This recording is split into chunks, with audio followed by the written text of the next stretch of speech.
Bismillahirrahmanirrahim. Assalamualaikum warahmatullahi wabarakatuh. Perkenalkan, nama saya Nora Sari Kadinanda. Saya dari Program Studi Bimbingan dan Konseling Islam. Di sini saya ingin memaparkan tentang mata kuliah Tafsir BK untuk melengkapi ujian tengah semester. Oke, selanjutnya ulasan materi yang akan saya sampaikan yaitu ada 7 materi, yaitu yang pertama mengenai eksistensi Allah. Selanjutnya yang kedua, risalah kenabian. Selanjutnya yang ketiga yaitu tentang 3 pilar agama, iman, Islam, dan ihsan. Selanjutnya kewajiban beribadah. Dan selanjutnya itu mengenai akhlak karimah. Terus yang keenam prinsip dakwah.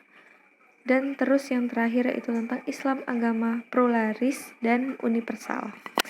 Oke, selanjutnya saya akan memaparkan materi yang pertama, yaitu mengenai eksistensi Allah, yaitu Tuhan. Tuhan secara istilah, Tuhan adalah segala sesuatu yang paling dicintai apabila seseorang telah mencintai mobil barunya daripada segalanya, maka mobil itu menjadi Tuhan baginya. Apabila jabatan lebih dicintai melebihi segalanya, maka jabatan itu adalah Tuhannya. Jadi di sini yaitu Tuhan adalah orang yang paling kita cintai, yaitu Tuhan.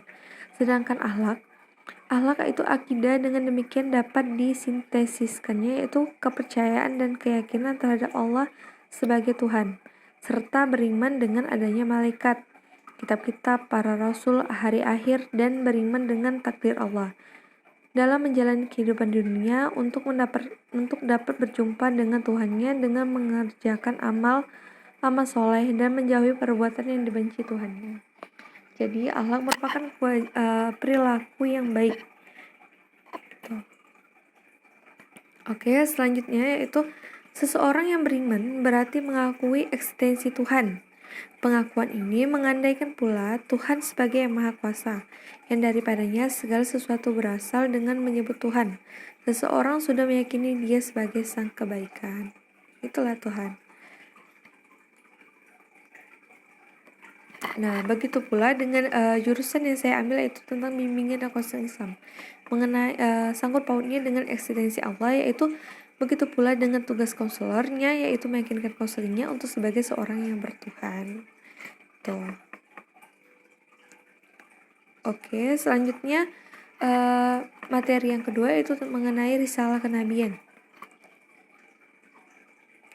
Risalah atau tujuan diutusnya Nabi Muhammad SAW ke dunia yaitu untuk membawa dan menebar rahmat dan kasih sayang kepada alam semesta. Risalah kenabian bersifat universal untuk semua manusia, tidak hanya untuk mereka yang beriman, berdakwah untuk menyampaikan risalah yang dilakukan dengan cara yang baik dan benar, santun, beradab, dan bijaksana. Itulah risalah kenabian. Oke, selanjutnya itu Nabi adalah laki-laki yang diberi wahyu oleh Allah, namun tidak wajib menyampaikan wahyu tersebut kepada umatnya. Sedangkan Rasul adalah Nabi yang diperintah Allah untuk menyampaikan wahyu kepada kaumnya pada zamannya. Gitulah dia. Nabi itu tidak diwajibkan untuk menyampaikan wahyu, sedangkan Rasul diwajibkan untuk menyampaikan wahyu.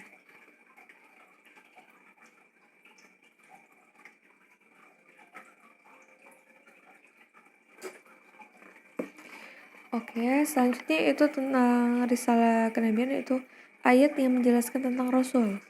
Menurut dalam surah Quran, surah An-Nahl ayat 36, dan sesungguhnya kami telah mengutus Rasul pada tiap-tiap umat untuk menyerukan sembahlah Allah saja dan jauhilah takhut itu.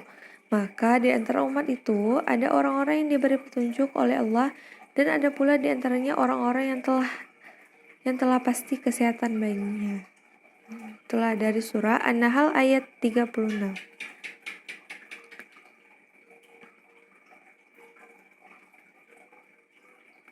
Selanjutnya, menurut Quran surah Al-Hadid ayat 25, sesungguhnya kami telah mengutus rasul-rasul kami dengan membawa bukti-bukti yang nyata, dan telah kami turunkan bersama mereka Alkitab dan neraca atau keadilan. supaya manusia dapat melaksanakan keadilan. Dan kami menciptakan besi yang padanya terdapat kekuatan yang hebat dan berbagai manfaat bagi manusia, supaya mereka mempergunakan besi itu dan supaya Allah mengetahui siapa penolong agamanya dan rasul-rasulnya. Padahal Allah tidak dilihatkan, sesungguhnya Allah Maha Kuat bagi Maha Perkasa. Oke, selanjutnya materi yang ketiga, yaitu tentang 3 pilar agama: iman, Islam, dan lisan. Oke, antara tiganya saya akan menjelaskan di sini mengenai tentang iman. Iman itu atau percaya, membenarkan dengan hati, diucapkan dengan lisan, dan diamalkan dengan tindakan dan perbuatan. Itulah iman. Terus dalam surah An-Nisa ayat 136, beriman kepada Allah adalah kebutuhan yang sangat mendasar bagi seseorang. Allah memerintahkan agar manusia beriman kepadanya. Selanjutnya itu Islam. Bersaksi tidak ada Tuhan yang hak disembah kecuali Allah Subhanahu wa taala, dan bersaksi bahwa Muhammad adalah utusan Allah. Mengerjakan sholat, membayar zakat, puasa di bulan Ramadan, dan haji ke Baitullah bagi yang mampu.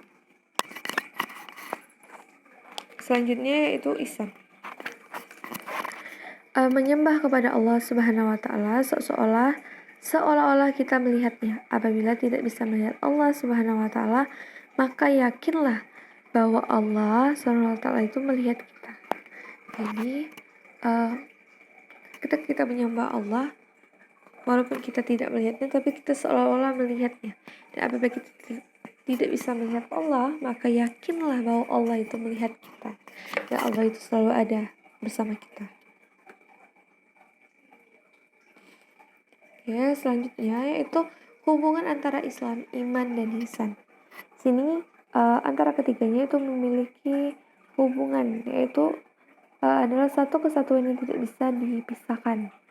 Ketiganya saling berhubungan atau terdapat sangkut paut yang perlu diterapkan untuk menuju keridhoannya.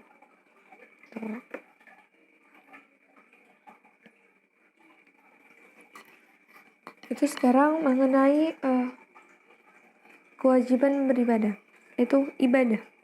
Ibadah adalah suatu perintah dari Allah yang harus kita laksanakan dengan jiwa, hati yang tulus dan ikhlas. Jadi kalau kita beribadah tuh harus dengan hati yang ikhlas dan tulus. Kalau enggak tuh jadi itu rasanya percuma. Kalau kita ngerjakan sesuatu yang tidak ikhlas dan tulus tuh rasanya apa yang kita kerjakan itu jadinya sia-sia gitu. Di ibadah kita mengisyaratkan bahwa kita sebagai seorang hamba membutuhkan terhadap rahmat, hidayat, taufik maupun pertolongan oleh Allah Subhanahu wa taala. Akan tetapi perlu diingat bahwa rasa kebutuhan kita terhadap Allah tidak mengurangi rasa tulus ikhlas kita dalam beramal. Begitu kewajiban beribadah. Selanjutnya itu kewajiban beribadah itu terdapat 2 jenis ibadah dalam diri manusia, yaitu yang pertama yaitu ibadah madhoh dan ibadah ghoirah madhoh. Yang keduanya harus seimbang, jangan dipahami setengah-setengah, karena keduanya adalah perintah yang diberikan Allah kepada kita semuanya melalui Rasulullah Muhammad. Yaitu yang pertama tadi kan madhoh, yaitu ketetapannya sudah jelas. Kalau madhoh itu ketetapannya sudah jelas, yaitu tentang sholat, puasa, zakat, harta, itu dalam bentuk vertikal. Sedangkan ibadah menurut gaya madhoh yaitu belum tegas atau masih banyak pendapat. Terus yaitu muamalah, tentang sedekah, sosial, tolong menolong, itu bentuknya horizontal.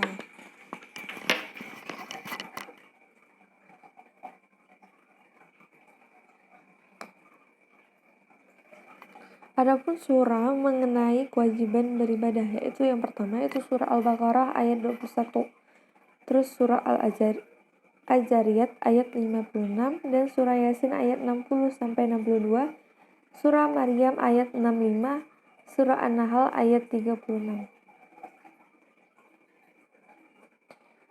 Selanjutnya itu tentang materi akhlak karimah. Akhlak adalah merupakan budi pekerti, perangai, tingkah laku, tabiat, adat atau kebiasaan. Sedangkan karimah artinya mulia, terpuji, baik, Jadi akhlak karimah ialah budi pekerti atau perangai yang mulia. Jadi akhlak karimah itu penting bagi setiap manusia. Jadi kita memiliki akhlak karimah itu harus tingkah laku yang harus yang baik. Nah, tuh. Contohnya di sini ya, bila kehendak itu dibiasakan memberi, maka kebiasaan itu adalah akhlak dermawan. Nah, paham? Selanjutnya, ayat Al-Quran yang membicarakan tentang akhlak, yaitu yang pertama yaitu surah Al-Qalam ayat 4 yang berbunyi, dan sesungguhnya kamu benar-benar berbudi pekerti yang agung. Selanjutnya itu surah Ahzab ayat 21. Dan selanjutnya yang terakhir itu surah An-Nisa ayat 58. Oke, kita lanjut ke materi selanjutnya yaitu tentang prinsip dakwah. Secara etimologi, dakwah berasal dari bahasa Arab yaitu da'ah, dakwah, yang diartikan sebagai mengajak atau menyeru, memanggil, seruan, permohonan, dan permintaan, yaitu dakwah. Secara etimologi, ini dakwah adalah pekerjaan mengkomunikasikan pesan Islam kepada manusia. Secara operasional, dakwah adalah mengajak atau mendorong manusia kepada tujuan yang definitif.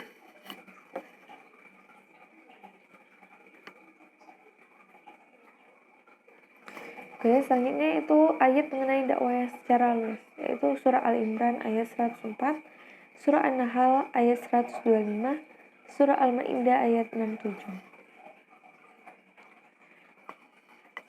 Oke, selanjutnya materi kita yang terakhir yaitu tentang Islam, agama pluralis dan universal. Islam adalah agama universal yang menjunjung tinggi nilai-nilai kemanusiaan, persamaan hak, dan mengakui adanya pluralisme agama. Sedangkan pluralisme agama menurut Islam adalah sebuah aturan Tuhan yang tidak akan berubah, juga tidak akan dilawan atau diingkari. Terus dalam Al-Quran, dalam berbagai kesempatan banyak bicara tentang pluralisme. Bahkan di Al-Quran berulang kali mengakui adanya manusia-manusia yang soleh di dalam kaum-kaum tersebut, yaitu Yahudi, Kristen, dan Sabi'in. Seperti pengakuannya terhadap adanya manusia yang beriman di dalam Islam. Oke. Segitulah materi yang saya sampaikan dari tujuh judul yang sudah saya sampaikan di sini. Kurang lebihnya saya mohon maaf. Wassalamualaikum warahmatullahi wabarakatuh.